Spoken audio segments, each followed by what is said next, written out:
so if I'm a business owner, the first step is awareness, right? So what are maybe some obvious red flags that I could reflect on myself? And obviously high turnover is a pretty clear indicator, but what are some things that that are kind of red flags that, if I'm a business owner that maybe doesn't have quite the culture that I want, what are some things that I might want to keep my eyes open to see if I need to improve in this area? I think kind of just starting at the foundation, like, do you have like a handbook? Do you have policies?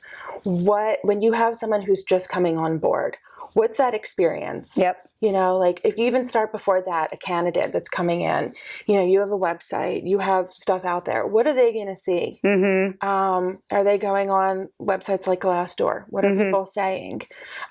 So what is the kind of like the basis that's already out there, right? So if you have a PTO policy where you can't even start accruing any type of, paid time off until you've been there for a year, which is not even compliant in a lot of different locations. But anyway, if that's the case, what does that say? That tells me as an HR professional that you've had a lot of turnover and you don't, trust that someone's not going to use all their PTO before they've been there for 30 days, 60 days, whatever that looks like. Yeah.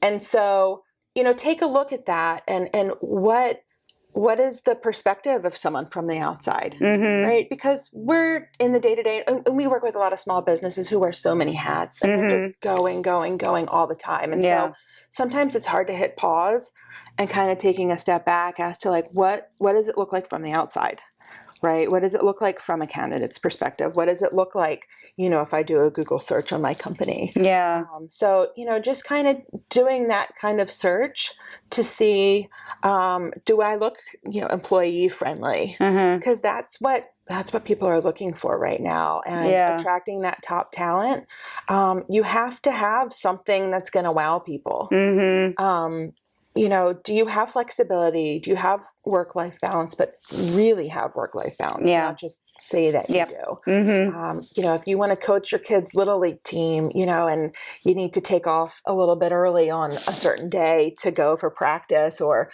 whatever that looks like, but you're going to be able to make up the time late. What does that look like? So that when someone comes to an interview and says, well, tell me, what does work-life balance look like at your company? You have an answer that a real example of what that looks like, of how you treat your people, like, again, professional grown-ups who we trust that our people will, do their job. And if they're remote, we don't check to see if their light's green or red or whatever, that, when their work is done, it's done. Thank you for doing your job. Yeah.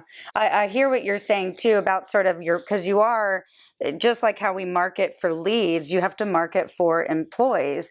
And if I don't have a very friendly package, so to speak, the good talent is going to look right past me, and I might get sort of the lower hanging fruit, which can be problematic, stressful, frustrating, costly, all these all these things. So that's a really great point and perspective too, that we're not just trying to market to get leads, and we're not just trying to make ourselves look good, but for the employees, you actually have to be good. Like, you can't just say that you operate this certain way. You have to actually be able to provide these benefits to compete. And that's great.